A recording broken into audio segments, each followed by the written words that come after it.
Hi, I'm Garnbreak1, and this is Midgardy RPG's cool crowdfunding show. I'm here today with Daniel and Dan from S3RPG RPG. How you guys doing?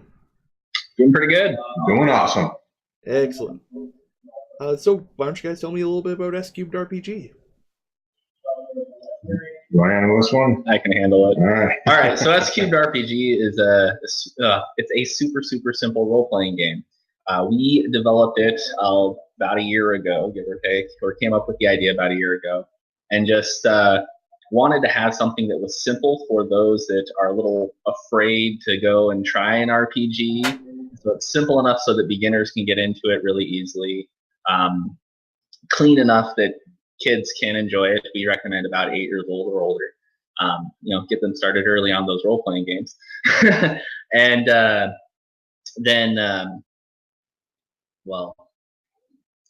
then we try to make it challenging enough as well so that experienced players can also enjoy it. All right.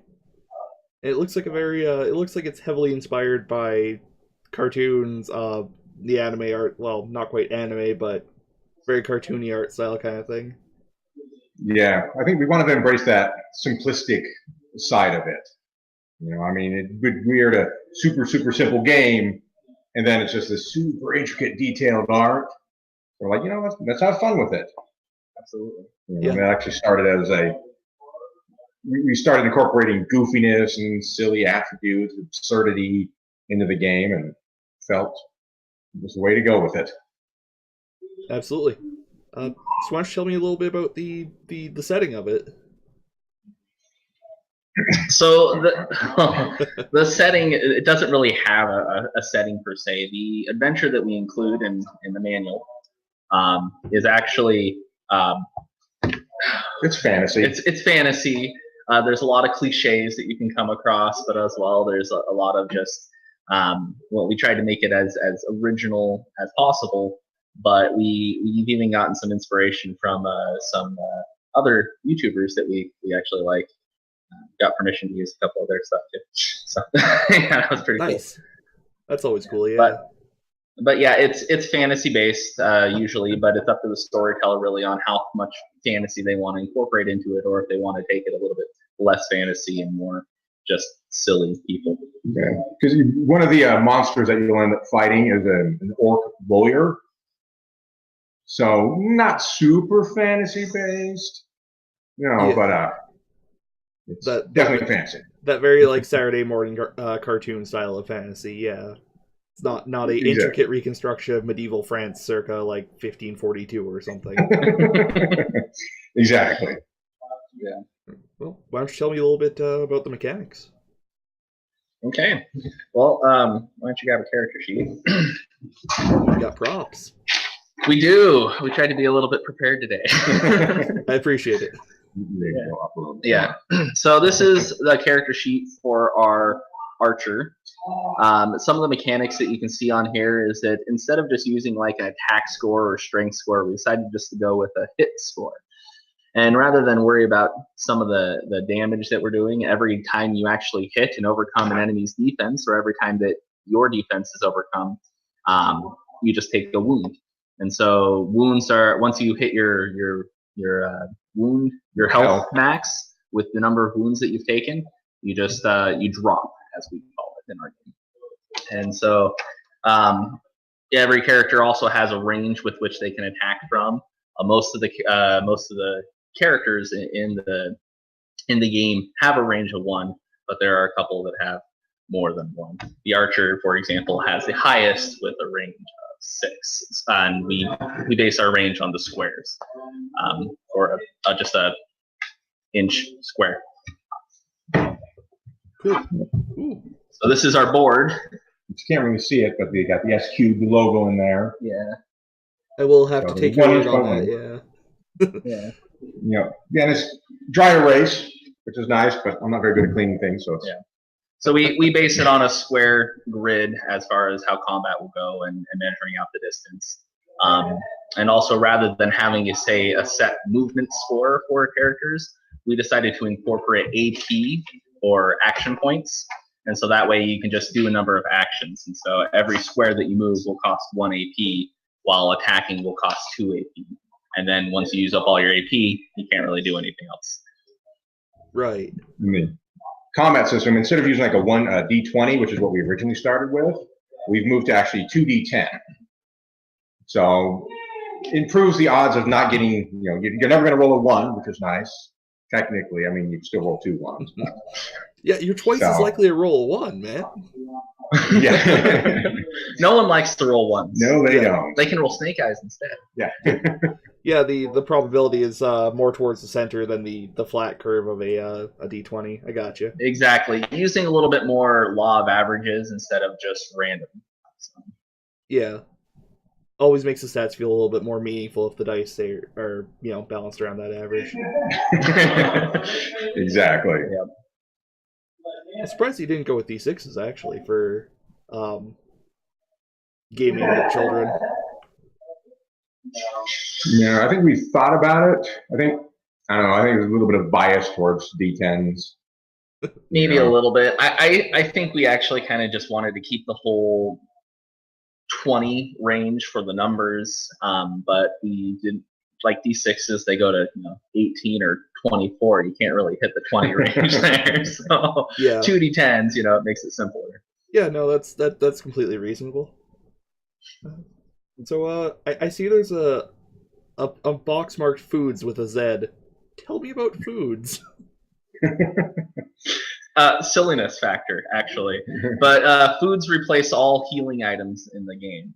So, you don't run across potions. There is a light wizard in archetype or character that has a little bit of healing, but the main healing source is the foods items. And you come across foods, you can exchange them with there's also no money included in this game. It's all foods.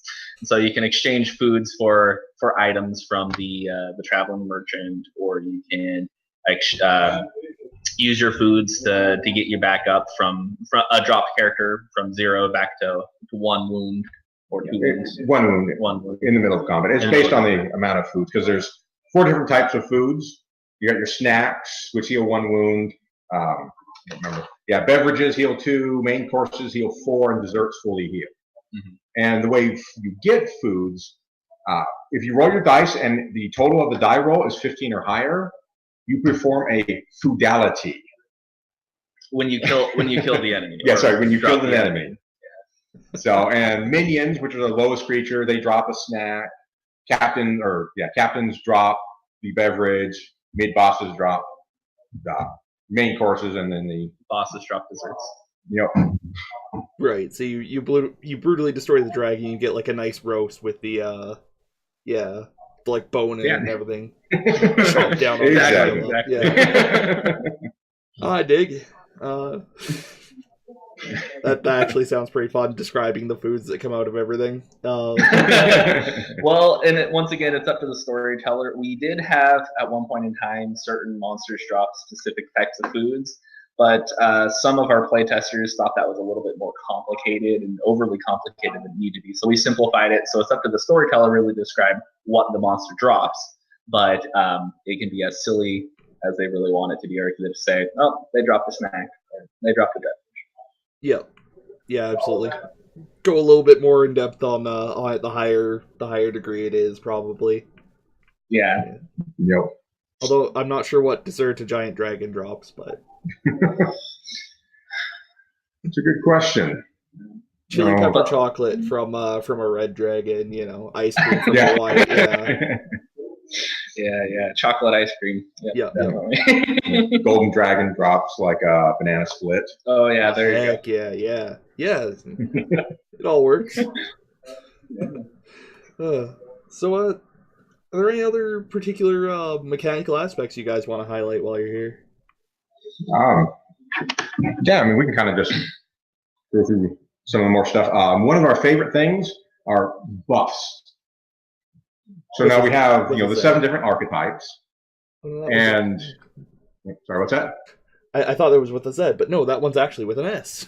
Oh, yeah, because we thought about it, buffs. It just doesn't roll off the tongue as well. Yeah, foods is a lot easier to get away with that, but buffs, foods, not so much. Things. Yeah. All right. Didn't quite work. So what we've got, so each of our 7 archetypes actually have 5 different buffs that you get. So as you play through and you kill monsters or you get past encounters with monsters, you earn sparks. And that's kind of the currency, so to speak, in the game. It's experiences as well as a little bit of currency. Sparks are the... Think like Dark Souls. Yeah, think like Dark Souls. So they're just like the souls in that. Sorry, that's just a hilarious comparison with like all of these super lighthearted, like, and then it's just like Dark Souls. Yeah. Oh, you know, Dark Souls, gloomy, very, very dark game, and then you got our game, which is not gloomy or dark, very, very just silly. I mean, that's definitely correlation there. Although I would play Dark Souls with these cute characters. Absolutely. Can you imagine that? I would watch that, yeah. Yeah. Someday. Yes. So as I was saying, so with the buffs, basically you'll spend the sparks to purchase the buffs. And they can be anything like you can increase the range of the archer, you can increase like how much damage like the dark mage does. You can also use it to purchase points in your hit ability or your defense. You can buy more action points, health. So basically the only things that you can actually spend sparks on to improve, you got your health, your action points, your hit and defense. Those are the only ones you technically can buy with sparks. Everything else is specific to the archetypes. Although we do also have a different category of buffs, which are the team buffs. And when you buy team character buffs, they benefit the whole party, and everybody just kind of has to go in on it. If someone doesn't have enough sparks, but the rest of the party wants to go in on it, they still benefit from it, even though they didn't invest any sparks. But you know, maybe next time the players might say, "Hey, you need to spend a little bit more because we covered you last time." But we have those team character buffs that just kind of help the team as a whole, and we have some silly ones such as the double dog dare. My favorite is Made You Look. Made You Look is great. So when you roll your 2d10s and one of them comes up as a 1, you can be like, "What's that over there?" You pick up your 1 and you get to re-roll it. Perfectly legal, no cheating involved. Exactly. Excellent. So, in addition, I mean, we've got like individual character buffs. We've got items that you can find. In addition to ones that you can actually equip that'll improve your character stats. We've got like single-use items. We've got like the Lost Fanny Pack. So if you find that, there's a chance that it's going to contain 3d10 sparks. So you roll 3d10, and that's how many sparks you'll get. It might have an accessory in it. Might actually even have foods in it. So it kind of varies, and that's kind of all up to the storyteller to determine what's actually going to be contained in it. Yeah. It's a joy listening to you guys talk about this game, by the way. We do love talking about it. Yeah, so. It's a nice change from like the dire and gloomy ones I usually talk about. Just like, oh yeah, you beat a monster and it turns into food. I'm like, all right, cool. Yeah. Yeah, I'm glad we decided to embrace the goofiness of the game. Yeah. Oh, absolutely. Especially if you originally it wasn't going to go that way, but yeah, and especially if you want it as like an intro game for the use. Yeah. Exactly. Yeah. No, it's not all. It's kind of going serious with this game. It just didn't fit the style that we were going for. Yeah. And the more that we just talked about mechanics, the more just that kind of silly aspect came into it. And so we just decided, rather than just push it off and just kind of ignore the silliness, we're just going to embrace it and just include it in everything. So we try to make it as silly and goofy as possible. Now, we understand that not every gamer, especially some of the hardcore gamers, are going to enjoy just a silly, goofy RPG type of game. But we do encourage that. But if the storyteller definitely doesn't want to have any of the goofy, they could make it all serious if they really wanted. If you want to play Dark Souls S3RPG RPG, you're welcome to it. Exactly. Run like a real grim and gritty cyberpunk RPG in it. Yeah. every time you beat somebody, they like happen to have food in their pocket, and that's your food. It's like you get a bigger protein bar. Some Soylent Green to eat. Love that. Oh. You guys are a joy to talk to, by the way. This is great. Oh, thank you. So, why don't you guys tell me about the Kickstarter? You got any stretch goals, weird backer levels, that kind of stuff? Well, we have quite a few backer levels that we have. I don't know if we have any weird backer levels per se, but we tried to actually throw in some of the silliness from the game into our titles for our backer levels as well. For example, if you just want to pledge the $1 just to say, hey, I helped out over here, we do give you still the thank you in the back of our book, and we call that tier the NPC. They're not really doing anything. They've just, in the background somewhere. They're a vital part of the world building, yes. Exactly. But Oh, the highest tier, which I don't know if we quite sold out of that one. No, we've got one left. So we have one left, the highest tier that we have available for the backer tiers. And that would be our, what's the name of it? the custom mini adventure. Yes, the custom mini adventure. So what we Very do... boring title. Not so much silliness in that one. But we do...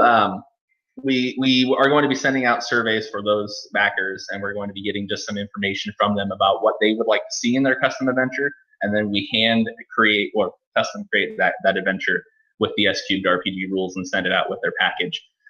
So we have one left if anybody wants one of those custom adventures.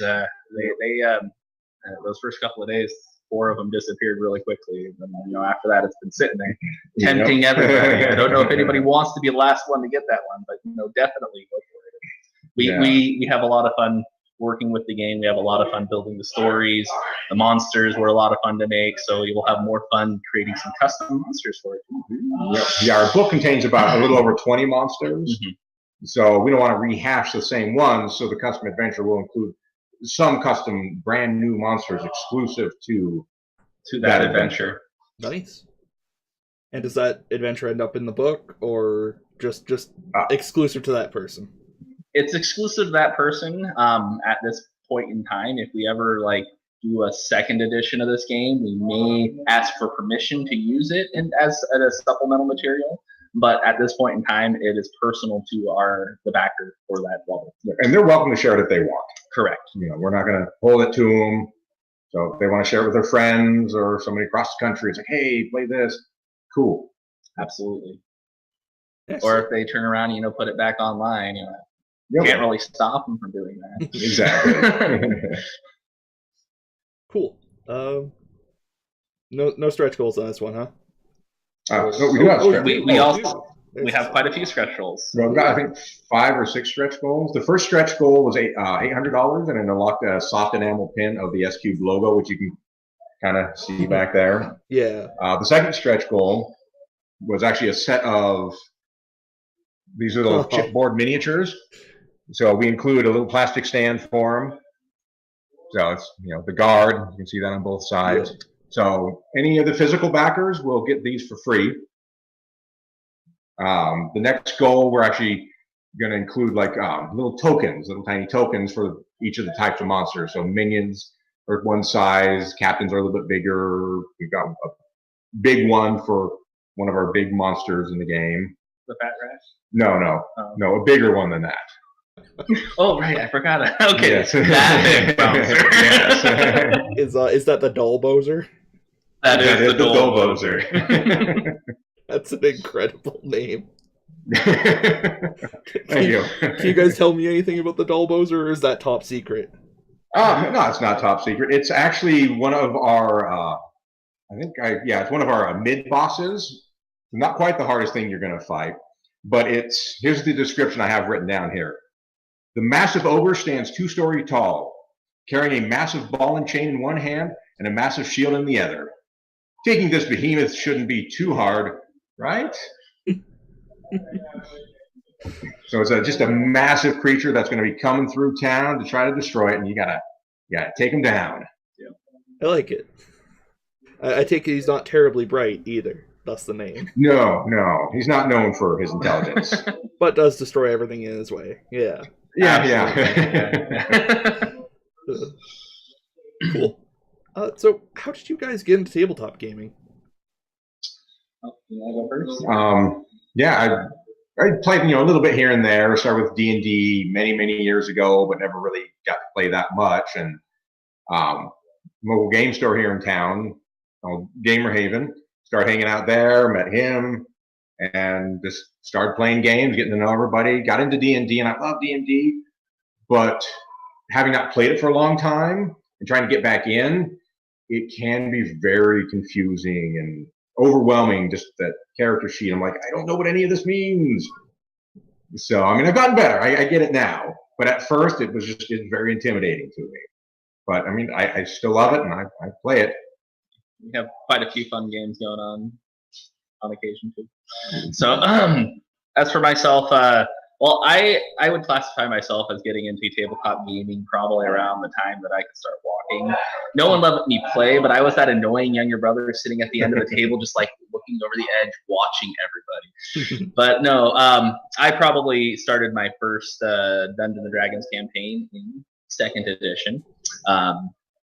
It was, let's see, I was probably about 7 or 8 years old when I was able to play a fighter, and it was very enjoyable. Unfortunately, my older siblings killed off my fighter when I was at school, so didn't have the greatest experience there. But ever since then, I've just kind of been persistent in tabletop gaming, and I've just enjoyed it. I've played lots of different types of tabletop games.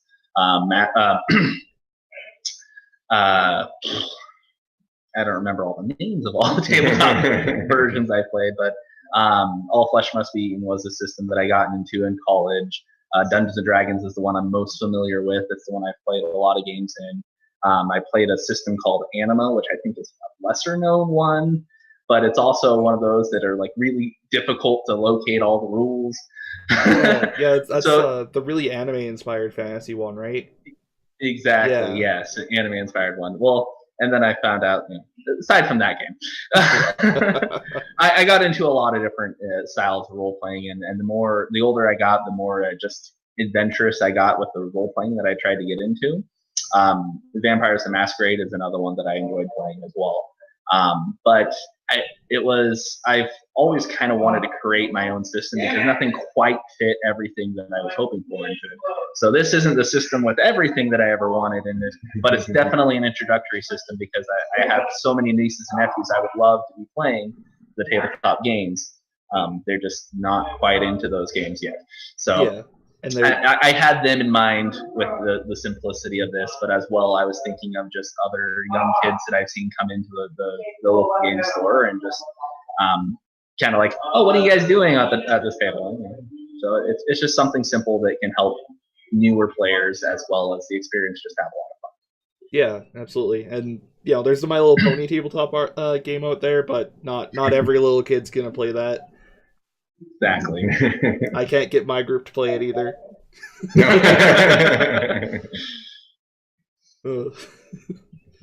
Let's anything else you guys want to talk about while you're here? Well, I would just like to give out a shout out not only to you here, Garm, right? Yes, sir. Thank you. Yes, okay. Just make sure, I'm terrible with names, so I'm making sure I was remembering your name right. So Garm, I just wanted to give out a shout out to you. Thank you for giving us this wonderful opportunity to talk about the game, and hopefully we'll be seen by lots of people, and that this will get out there. It's not so much about the amount of money that we're making from it or maybe raising from it to help people, to help this game get out there. It's more about just the exposure of the game. And the more exposure we get, the better it is that I would feel that people know about the game and have that opportunity to experience a role-playing tabletop session. And so a great shout out to you and a great shout out to all our backers as well. Thank you so much for all the assistance you guys have given us. We are so appreciative of everything you guys have done. So thank you. Well, thanks very much. I welcome. feel all warm and fuzzy now. I think that about wraps it up then. All right then. Yeah. Well, it was nice talking to you, and for our viewers at home, have a good night. All right, cool. Yeah, thank you. Good night. It's been a pleasure. Hey, hope you enjoyed that video. If you did, you can subscribe to us by hitting the subscribe button just below this video, and hit the bell to get notifications whenever we put up a new interview or tabletop game or whatever weird thing we're doing that week. And if you really like what we do, you can support us by subscribing to us at twitch.tv/Midgardia, which is also where we do tabletop games live, or becoming a patron on patreon.com/Midgardia. Have a good day.